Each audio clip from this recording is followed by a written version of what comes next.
everybody, and welcome to the Metal Magdalene with Jet right here on Metal Messiah Radio. Tonight I have a special guest with me. I have bassist Derek Engemann with me. Many of us know Derek from his years in Cattle Decapitation, but tonight we're going to talk about another band of his, Cast the Stone. They're about to release their new CD the end of August, and of course we will also be talking about some SCOUR. Welcome to the show, Derek. Thanks for having me.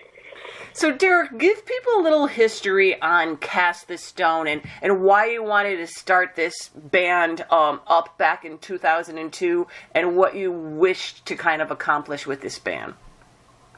Well, yeah, Cast the Stone's got quite the history. It was one of my first heavy metal bands that I formed, like you said, in 2001, 2002 time. I started with Jesse, who was on SCOUR's Grey EP, and he and I had an old band together called Atmos, and we joined up with another local guy, Mark Kleppel, who is now in Misery Index, and he at the time was in a band called Shadow Faction. So our bands would play together all the time, and we figured, you know what, let's start a new band. And there you go, Cast the Stone. We were a three-piece originally and played all around the Midwest. We were based out of Columbia, Missouri. Later on, we relocated back to St. Louis, Missouri. And then I think Mark ended up joining Misery Index in 2005. So that's kind of when we kind of went on hiatus a little bit. And just recently we had the offer to, we talked about getting back together and put some stuff out, and then we knew there was some interest from Agonia Records, and everything kind of just started spiraling down from there, pretty much. And now when you were in Cattle Decapitation, did you, in the back of your mind, think that one of these days that you wanted to continue on with Cast the Stone? Yeah. I think deep down, we all kind of wanted to, because we never, called it quits or anything. It was just kind of just always there. Mm-hmm. And I've been friends with, Jesse and Mark are, two of my best friends, so, I'd see them all the time, holidays and all that. And, we talked about it forever. Jesse and I had another band that we were in called the Booze Hounds, representing Topeka, Kansas. But I've been jamming with these guys forever, so I think it was just natural that we would get back together at some point. So when you left Cattle Decapitation, what were your musical goals? I mean, as soon as you left that, what did you have your eye on to do next? Right off the gate, my first goal was to record this Cast the Stone EP. Because we had talked about just releasing something that we had written a while ago, and we figured it was better just to re-record it all together. So that was definitely my first goal, and then also to jump right back into writing for the next SCOUR record. So tell us a little bit about SCOUR now, how that band kind of came about and what you wanted to accomplish with that band, Derek. Yeah, SCOUR started out just initially as just a side project idea, because I had a bunch of material that wasn't really suited for my previous band, Cattle Decapitation, mainly because it had two guitars. Cattle was a one-guitar band, so there's some times when I had these parts I thought were really cool, but just didn't kind of work out in the Cattle world, so I was like, you know what, I'm going to save these and make a side band, and I knew I wanted John Jarvis to be in the group.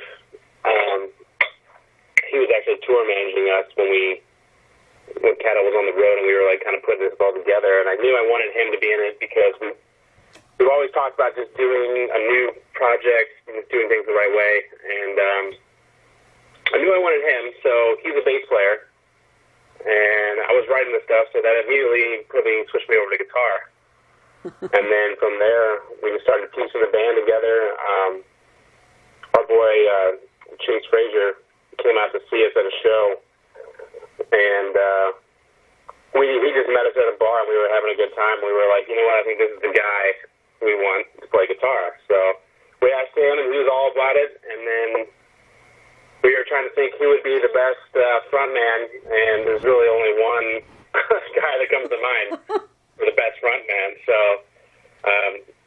John actually, his band Fulgora was signed to SCOUR Records, so he had buddied up with Phil for a while, and I had recently met Phil because Cattle played the SCOUR Horror Film Festival, and that's where I initially met Phil, and we've been corresponding. He actually did a guest vocal on the last Cattle record, Anthropocene Extinction. Mm-hmm. So we had a little bit of history, and it's kind of surprising actually when I did some research. Phil hasn't really done that many guest vocal spots like in his career, just like a handful of times really. Uh-huh. So it was kind of a big deal for us. But, working with him was great, and so John just decided to ask him if he wanted to be part of SCOUR, and he was all about it, so done deal. And then we needed a drummer, so going back to my good friend Jesse, at the time, I knew he had a studio, and he got in there and laid on the drums, killed it, and then, SCOUR was formed, and ever since then it's kind of, even though it was supposed to be a side project, it's kind of taken its own life at this point. Now, people, like I said, we're so used to seeing you playing death metal. What was it like for people when they first heard, what were some of the reactions that you heard from people when they first heard that you were doing SCOUR and it's more of a black metal type of a project?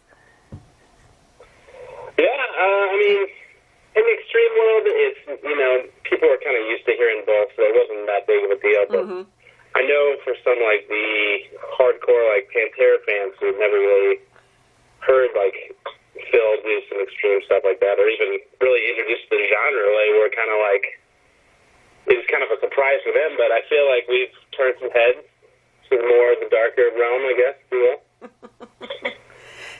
And you guys released 2 EPs now, Gray in 2016 and Red last year. So why do you name the EPs after colors? What does that represent, Derek?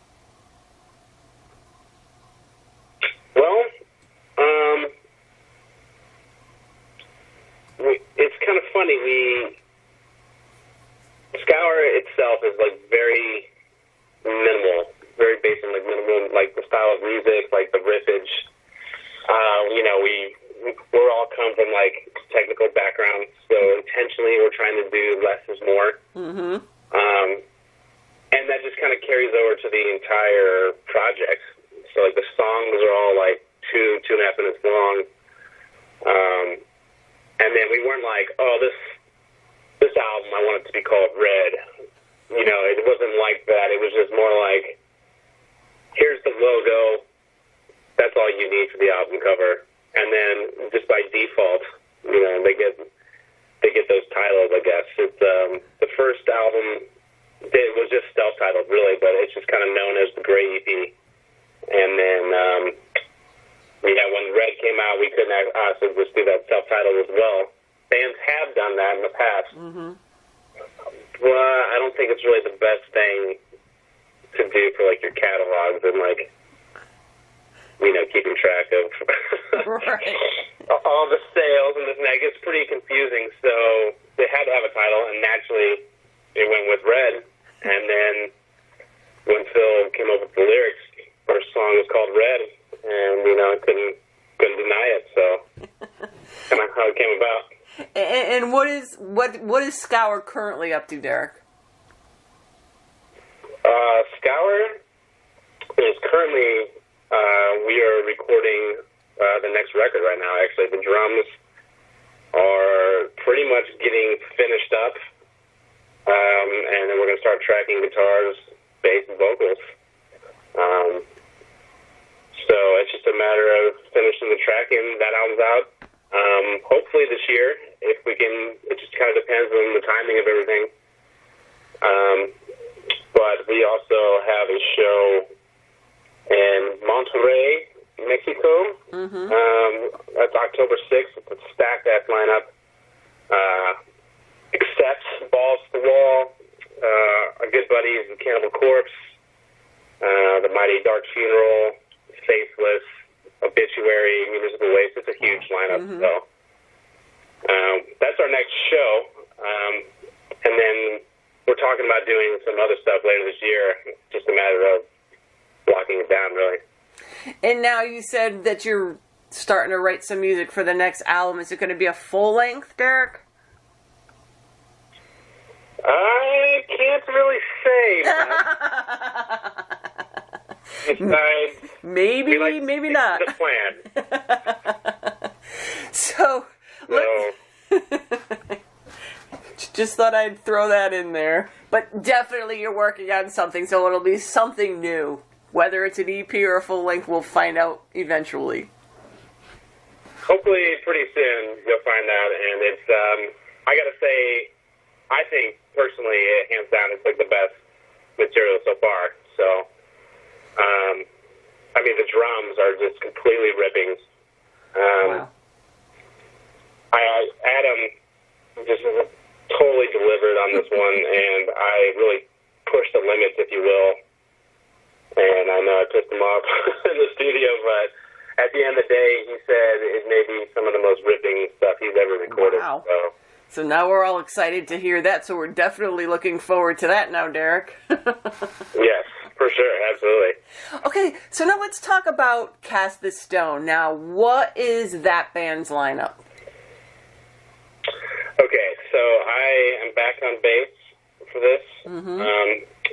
Jesse Schobel is playing drums, Mark Kleppel on guitar, and then Andy Husky does the vocals. And now, how would you describe your music, Derek?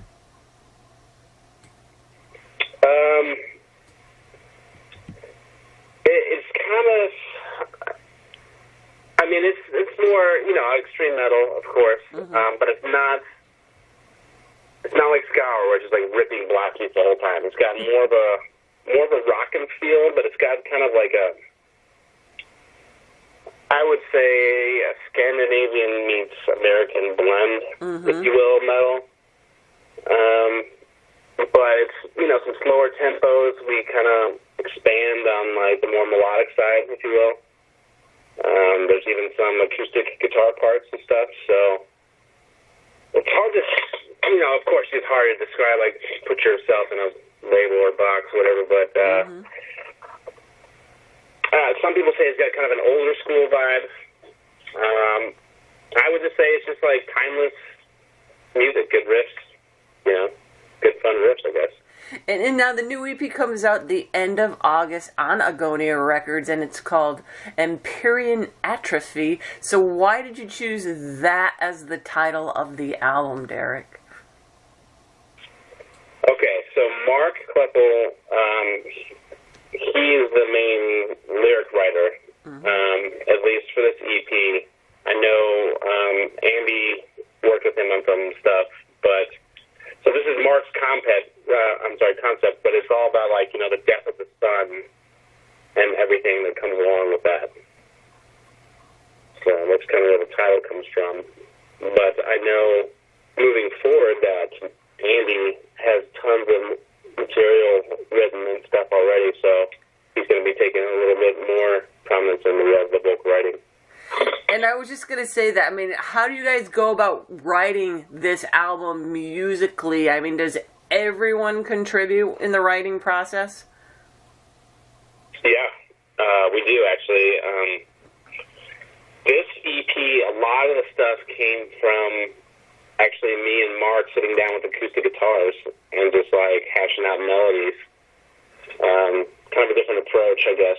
But it was just kind of like when we could get together, that's all the options we had. You just throw a couple in this car or whatever, come see me when I was home for the holidays or whatever. But yeah, everybody contributes. Jesse, he actually has this really cool system of writing guitar riffs on his keyboard, on his MIDI. He has his own studio, and it translates really well for that. So he's got tons of material. He's constantly writing riffs. He's got a couple bands like Legend and Oracle are two of his main bands. He does a lot of writing for them as well. And then Andy actually He's a sick drummer. No pun intended. He's a really good drummer. He was in Mark's original band, Hostile Aggression, like their high school band. He was the drummer. So he's got some cool ideas too. And I know when they were tracking, he was kind of putting Jesse through the ringer, making it tight, and just an awesome asset to have. So, especially when it comes to like vocal patterns and stuff, I think that's a huge help that he's got that background. So, yeah, I don't know. We all contribute, and sometimes, like, I know for the new material, like, I've got some songs, like, kind of almost, like, full songs written. I know Mark's got stuff, Annie's got stuff, Jesse's got stuff, so it's going to be cool to see what comes out for the next record as well. And now, on this EP, like, there's, 6 songs on it, and halfway through the EP, you have, like, you had mentioned, you have this acoustic guitar stuff, but you have it's really a beautiful instrumental called Standing in the Shadows. So what does that song represent, and why did you go for an instrumental to put right in the middle of the album? Well, that song is actually a Mark's creation. Mm-hmm. He just wrote this piece, and we were gonna turn it into like a full-fledged like metal song, but after he played it, we were like, man, that's just cool as is. Mm-hmm. And I don't know, it just seemed like we just wanted to include it on the album, and it just, like, as far as the song flow, just fit right in the middle, just kind of break things up a bit. Mm-hmm. And it's kind of almost got an old man's child vibe. Right. He does his little like classical guitar pieces and stuff in the middle of his records. And I don't know, we're a big fan of like the Norwegian sound. It just seemed like it worked with us. Well, I liked it. I liked the way it was like right in the middle like that. So it does all of a sudden, it's like a little bit quieter, and then you just get right back into it in the next song. So, and it's like you said, it does kind of fit that vibe of that kind of like old man's child type of vibe where they do that kind of thing. It works. Oh, well, good. Glad it worked. So tell us a little bit about the album cover. Okay, so what does it depict, and who is the artist? The artist is Gary Wilson, Bike Radius Designs.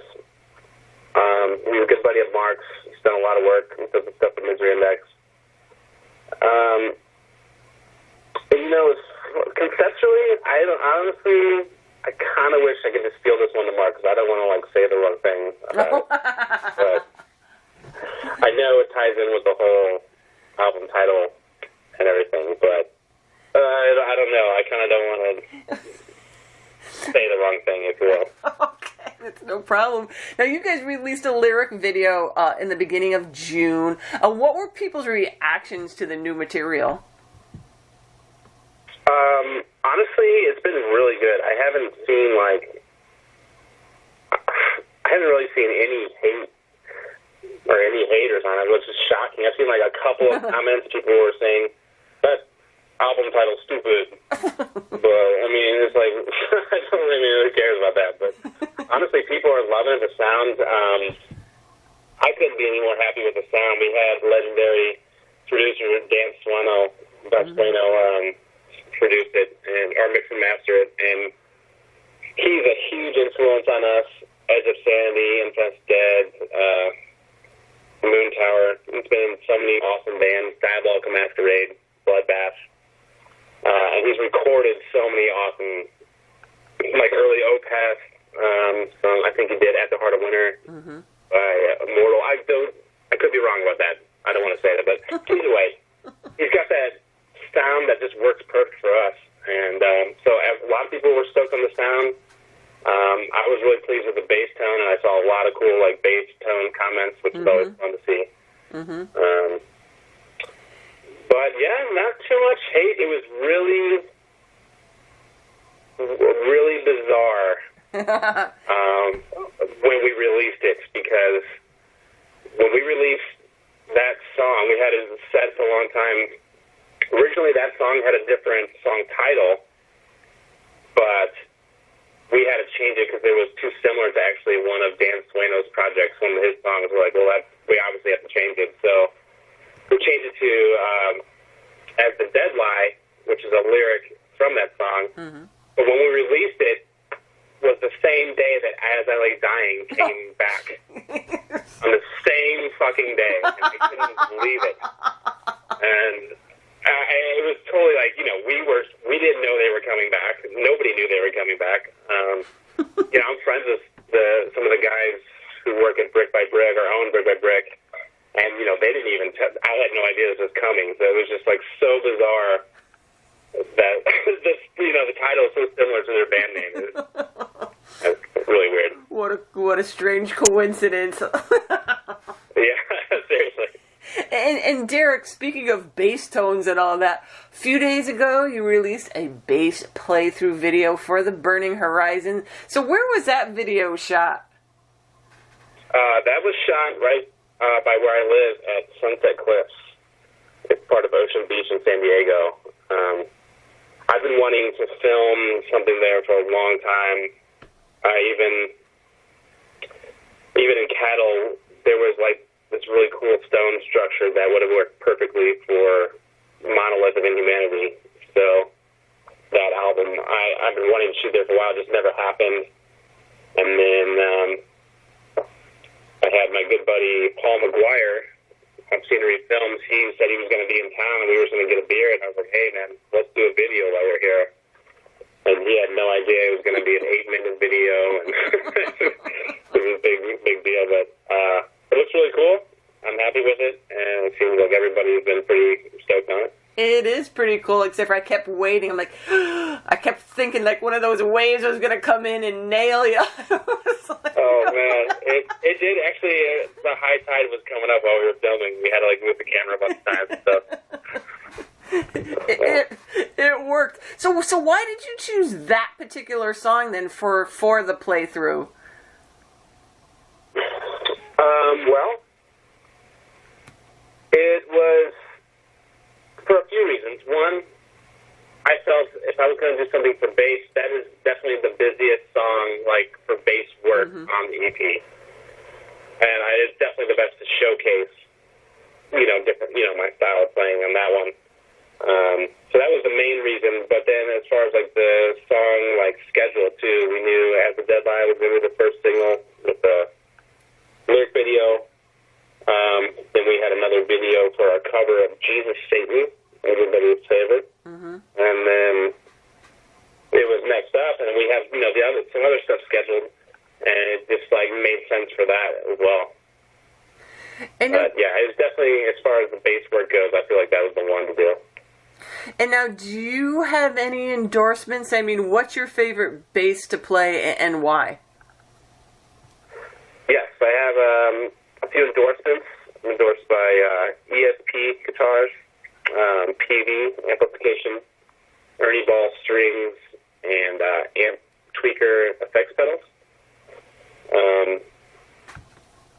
As far as my favorite bass, the one I'm using in that video, the Snow White ESP E2 Stream bass, is my active choice.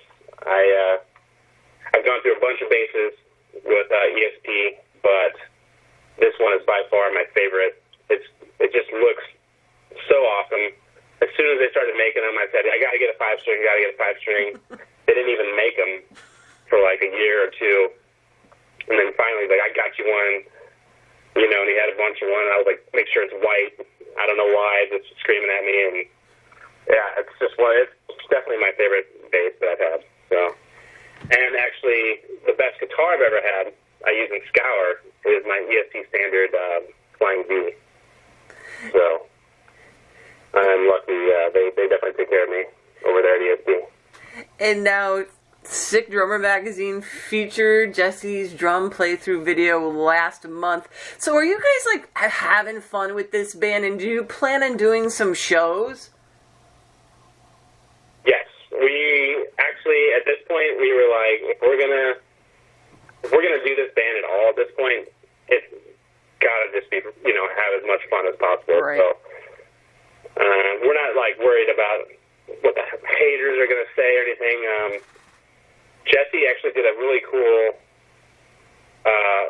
commentary video for as the Dead Lie song. He did his playthrough, and then he did like a commentary afterwards, which I think if you like look at the YouTube link, it'll take you there. But you know, we were kind of wondering should we even do this, and we're just like, you know, fuck it. Who cares? We just want people to hear our music. You know, we're relatively a new band, if you will, even though technically we've been around for like 15 years or something stupid. But yeah, we're just gonna have fun with it. We got our first show booked for the release date, August 31st. That's going to be in Kansas City with the Mighty Unmerciful. These are Topeka, Kansas legends, death metal legends. I actually was in Unmerciful for like 5 years before I joined Cattle, and they're probably the most brutal band out there that I've ever heard. And so we're playing with them. We're playing with our good friends in the Soiled Doves and Gorgatron. So we're stoked on that. Just, you know, the way it worked out, it just happened to be on a release date. And then the following weekend, we're going to be playing at the Full Terror Assault. And that's a stack lineup with Death Angel and I think Bird Flesh, all kinds of bands. Oh, nice. And what format is the EP going to be released on, Derek? It's going to be on CD, I think European Digipack, and vinyl. A couple different options on colors as well. Oh, that's cool. And if people want to learn more about the band, what's the best place they can go do this? I mean, where can people go to pick up a copy of the EP, see what's going on, all that kind of stuff? Yeah, I mean, we've got the Facebook, Cactus Stone, we've got the Instagram going, Agonia Records page. We're on Spotify, Pandora, we've been played on Sirius XM. Oh, cool.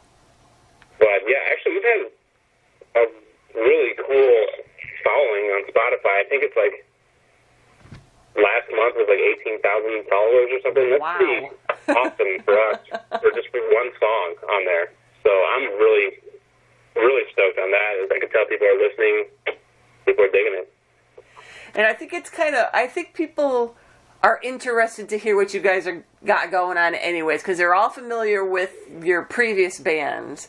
So when something new comes out where all of you who come from all these different bands get together to do your own thing in a whole different band, there's already that interest before, you know, they even hear the first note. So I think that's, you know, a kind of a cool concept. You know what I mean? It's like, I gotta hear what these guys all sound like now, all together, you know, and of course we see whatever genre is thrown out at us, you know, that you're gonna be, and then when we listen to it, of course we make up our mind for ourselves. But anyways, there you guys go, Derek in both SCOUR and Cast the Stone. You can check both bands out on Facebook, and you can find links there to everything that they have going on, and the new EP for Cast the Stone, Empyrean Atrophy, out August 31st on Agonia Records. And Derek, thank you so much for taking the time out and talking with today about your bands, and all the best to you on everything you got going on.